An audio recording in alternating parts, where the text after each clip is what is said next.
Poin tola? Poin. Banki jiru am. Haati kee lamaan isaanii eenyu bira muteessam? Poini. Abbeen kee akkamitti du'an? Waloo mata jisi bara kan baranumamu. Kuma lamaaf kudha afur. Haadha kee hoo? Ishee waloo mata jisi lamaan isaanii iddoo tokkotti du'ani?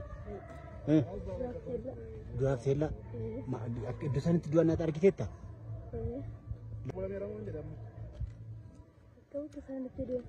Attamitti walloon akka gootu?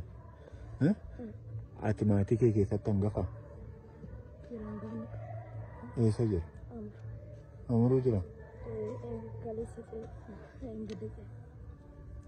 Yeroo abbaan kee ati biratti du'ani?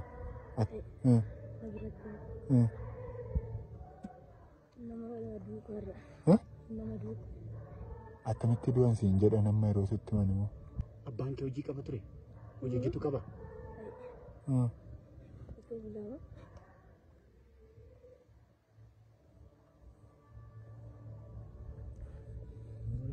Boonidis. Abbaas haadha sin qabdu re? Attamitti jiraachaa jirta re?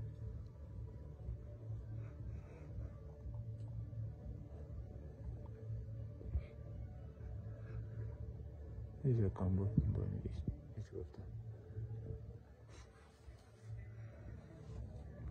Eenyu wajjin jiraachaa jirta?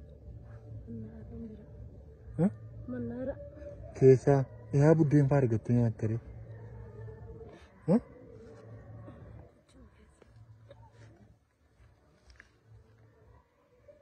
Barumsa eegalteetta gaafa biyya jirtu? Eegaltee ture? Amma meeqaatti baratte? Yeroo amma meeqa ishee seettaati? Walumaa gala obbolaan meeqa qabda? Dubartoota qabda obbolaan? Meeqa? Dubartoota lama. Dhiiroo? Walii gala jaasi? Ati meeqa fa'a? Lammaffaa? Sii gadi ijoollee afurtu jira? Eessa jiru re? Jaarmeedha. Akka yaadna daadolii irraa addan baasetti jaarmeedha fudhate jira.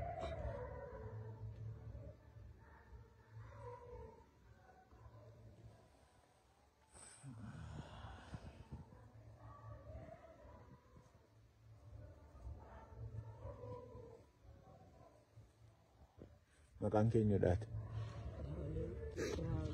Maatiin akkamitti du'a? Maatiin koo gaafa waliin iftuu nuti annan ba'ee karaa baabaa koo dura ajjeetti ayyoo koo buddee Aseenyu wajjin jiraachaa jirta re? Mannaaraan keessa jiraachaa jira obboleessi koo tokko Maal nyaattanii jiraattu akkamittiidhaan argattu? Koroonis nu beeku koroonis durii deeggaru namni waan waa tokko nutti laafee kaasee mannaaraan akkasii yoo buddeen keessa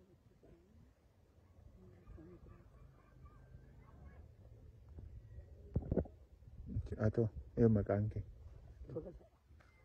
Lakkuudhaami? Lakkuudhaami?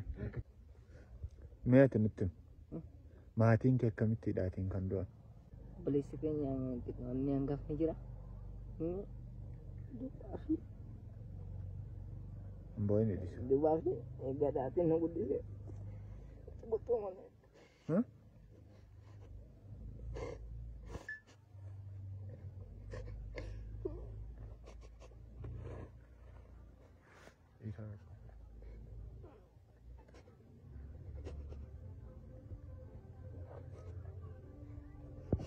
Isin lakkuudhani obboleessi keessa eessa jira? Akkamitti jiraachaa jirtu reemu wayii? Ati abbii koo? Abbaan koo dura gaafa warra haati koo immoo amuruu gallee deebi qoonii qodaa buufachuu qodaa fidachuu atteenaan karaatti ishee ajjeesan. Reefa ishee anniifama kana ishee irraa kutanii kana ishee irraa kutanii reefa ishee achumatti awwaalle. Eessa ishee irraa kutanii? Kana ishee akkas baala Fuula ishee? Ati abbitee? Ano ayun ko gize duran narage mas turte desinti waiting ko anggap itu ko gude na iswano kusatte wagga ko alam sila lagi nanu tumo cafe gurgure jira Amma eessa jirta re? ammo mujalo ko ti malakrai sabe amma ni wani tauti na duka taye na jira Namoota eenyu? Addunyaa eenyu? Abbabaa eenyu? Toleeraa eenyu? Turaa eenyu? Michuura eenyu? Dinsaa eenyu? Waayilee eenyu? Shaanqoo eenyu? Duubaan akka amma kana? Harka keessatti. Kudha lama beekte. Haa ta'u. Turaalee. Abbayyaa eenyu? Isaa eenyu? Falmataa eenyu? Guddataa eenyu? Haa ta'u. Tolataa eenyu? Okonaa eenyu? Murqaa eenyu? Waliiqaa eenyu? Mutaa eenyu? Ittee eenyu? Oke, marsa jalqaba boonii irraan qabate kan sadii abuuna irra kan qabate kan jiru jechuudha. Gaafuma jaarra gaaraatti uumisan. Kar sadii.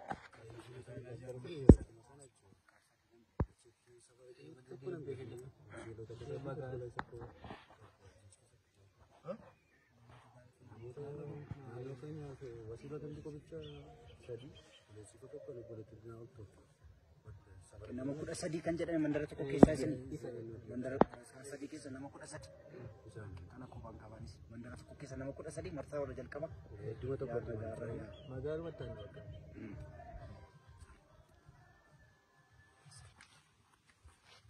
Rakkina keenya yoo furuu dadhabneyyuu haala uummanni keenya itti jiru waa'ee uummata keenyaa himachuun wanta nu danqu takkayyuu. Jaamee kan kaffalte kan mana barumsaa. Hundumtuu liifti baratu. Liifti baratu hundumtuu. Waggaatti sarmii al sadii kaffalama. Alafu sarmii afurtu kaffalama jechuudha.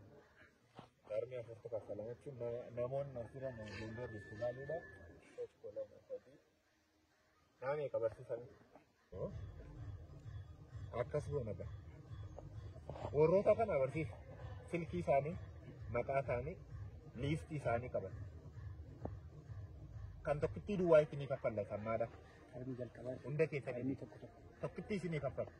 Yoo carraa ta'e garuu digdammaan keessanii fi bakka tokkotti kan waggaa kun waadaas miti yoo danda'ame. Isin namoota teekinooloojii. Anemmaan fuulli sooshaal miidiyaa kiyyaadhaa kara deema. Kara deemaa jedhee jiru yoo hin beektan ta'eedhaati. Yoo danda'ame kan nama tokkotti daballeetu kan nama diddabaa teermiin kan ministeerri jalqabaa meeqa akka ta'e cheekii gooneet walumaan mari'anne wanta goonu goonu. Garuu dhibba kan isiniin jedhu addaan barumsicha addaan hin kutinaa.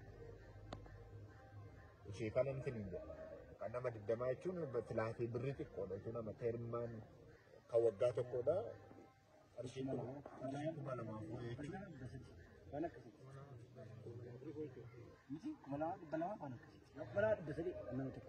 Kan nama tokko.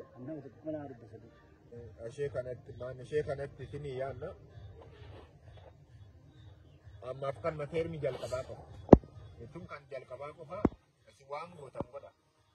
Hundumti keessan ol garuu akka yaada kiyyaatti namoonni digdammaan kun bilbila keessan listii maqaa keessanii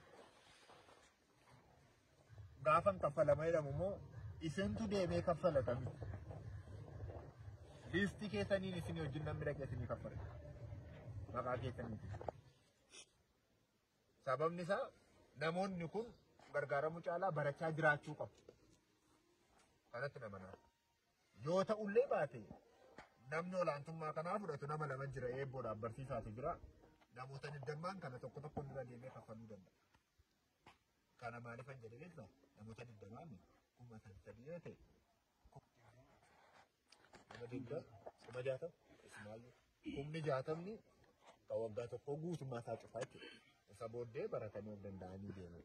Humni jaatamni Waggaa arfaffaa kan baratu nama eegala. arfaffaan Waggaa arfaffaa kan baratu nama eegala. Waggaa arfaffaadha. Sadaffaana. lammaffaan waggaa lammaffaa Saayinsii hin jira. Jalqaba saayinsii.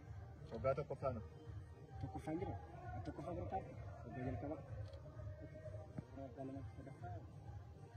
Si kaffalatteetta hin kaffalleen barsiis kan isheen harkaa kan isheen dhattee makaffate. Kalsee antarmi lamaanii. Termi lamaan Waggaa arfaffaa dhanti kan ta'e. Kan isheen cufa jechuudha. kan termi lammaffaadhaan harkaa fuutaa dhattee kaffate. Nageessa fudhataa jechuudha sirta. Nageessi achitti nagee warraa fuutu nageessa buustan ture sirka nageessa. Wajjumaan kaffaltuu hin yaala. Waggaa sadaffaa immoo waggaa tokko isin cufamaa jechuudha. Garuu kun underline gootan hin qabatu. Tokko jira. Of gatu wanta akka isin cufamaa. Namni of gatu garuu. Gatte nama beekaa fi maaliif hin taasisu? Waan akkasii kan waan jechuudha. Namni moo kaffaltii kanaan duraadha hin kaffalatin liqiin akkasirra jiru manni barumsaa beeku yoo jiraatan. Asti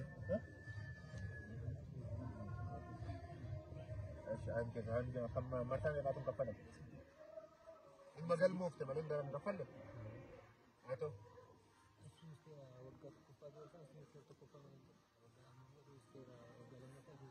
Waan akkasiitiin qulqulleessa beektaa? Namoota akkasumatti otoo kaffalini mana barumsaa rakkisaniidhuma barachaa jiran namoonni barumsa itti baratan jiru. Rakkatanii waan godhan gaafa dhaba rakkisanii kan baratan. Namoota akkasiitiin qulqulleessa. Dadhee magaalaa godina Horoguduu magaalaa Amruu ganda Arooroo keessatti waan dubbachuu barbaade rakkoo nageenya uummanni keenya keessa jiru keessattuu godinni Horoguduu Shaambuu keessa jiru aanutiin godina kana jala jiran hundi jechuudha. Rakkoo nageenyaa haala isaan keessa jiran dubbachuun barbaade uummanni keenya magaalaa Amruu jaartee jaardagaa buqqa'uutiin magaala kana keessa yookaan Shaambuu keessa jechuudha qubachiifamee jira. Deeggarsa gaallee hin argatu.